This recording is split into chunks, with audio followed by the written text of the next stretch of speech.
everybody. I'm Miss Robin, and this is Librarians Out and About. Today, Mrs. Megan and I are at Space Center Houston. October 12th is the first day of International Space Week. So we came here to learn more about space exploration and to see some of the fun things that they have here for kids. Helping us today is Paul. Welcome to the Space Center. I am really excited to be here. Thank you so much for taking the time to show us around. Be happy to show you around. We've got a lot of really cool things to see. Okay, great. So here we are standing in front of our lunar vault, and what you're seeing right now is the largest public display of moon rocks in the world.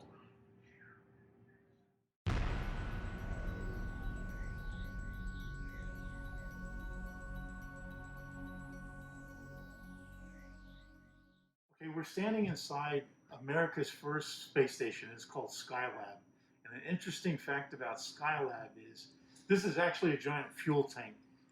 On the Saturn V rocket, there were three main stages. The first stage was used to get about 40 miles up in the air. Second stage put the rockets and the astronaut into orbit. And then the third stage was used to send the astronauts to the moon. NASA decided that they wanted to build a space station, and they launched the Saturn V, and instead of putting fuel inside that third stage, because they're not going to the moon, they decided to build a habitat and a workshop on the inside of it. So when you visit Space Center Houston and you see Skylab, you're actually standing inside of it's a surplus fuel tank that NASA took advantage of and used it to create America's first space station.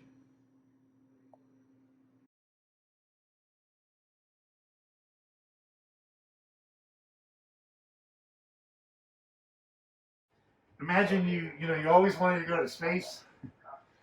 Imagine you got a chance to go on the space shuttle, you and 6 other astronauts. Well, for up to 16 days, there's 7 of y'all that are living right here. There's a little bit of space if you float up through the opening here to go to the flight deck, but generally they didn't go up there. So for over 2 weeks, everybody's living together down here. Now, right now, there's a lot of room here. If you look at videos of the space shuttle when it's on orbit, you'll see that there's a lot of bags hanging from the ceiling, a lot of supplies. So on the real shuttle, there's even less space up there.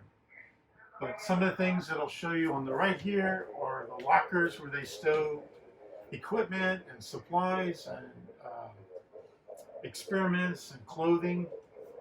And coming around the side here is this is a representation of the galley. The galley is where they prepare their food, so this is where their food is, and heaters for the food. Then continuing around here, that is the doorway, the hatch. The only time that is used is on the launch pad, and then after they land. So that's only used when they're on Earth. That's how they get in and out of the shuttle. And then around the corner over here is the restroom, the space toilet.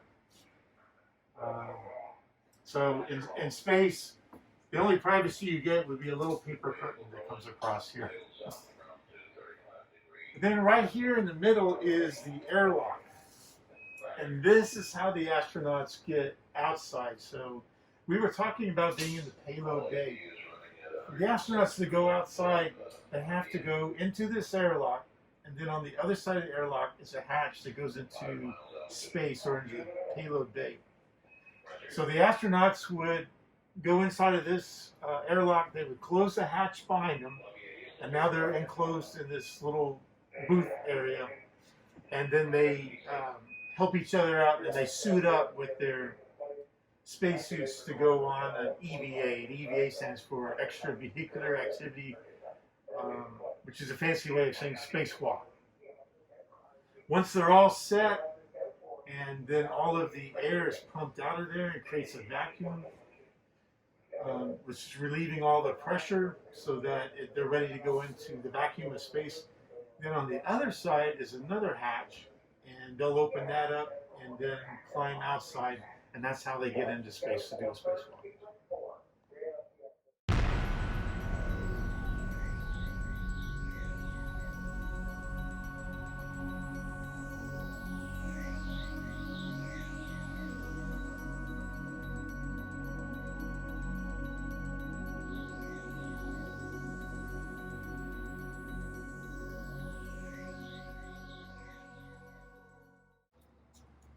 So when the astronauts that are flying the shuttle, they would drive out to the launch pad to the tower, and then they would ride up an elevator several hundred feet to the level of the cockpit with the shuttle, and then they'd walk across this gantry or bridge to get out to the spacecraft. And at the end down here is what's called the white room. It literally is a white room. That's the part that fits up against the shuttle. And so the astronauts would walk across here, and inside the white room, they would do their last minute checking, and there's a team in there that checks them out. They're wearing their launch and re-entry suits, the orange, what NASA calls the pumpkin suits. They're survival suits, and they have their final checkout to make sure that their gloves fit and the valves are set where they're supposed to be, and everything is fitted just correctly, just right. They put their helmets on, and once they're fully checked out and they're ready to go, then at that point they climb into the spacecraft, and all of those final checks are done inside of the white room.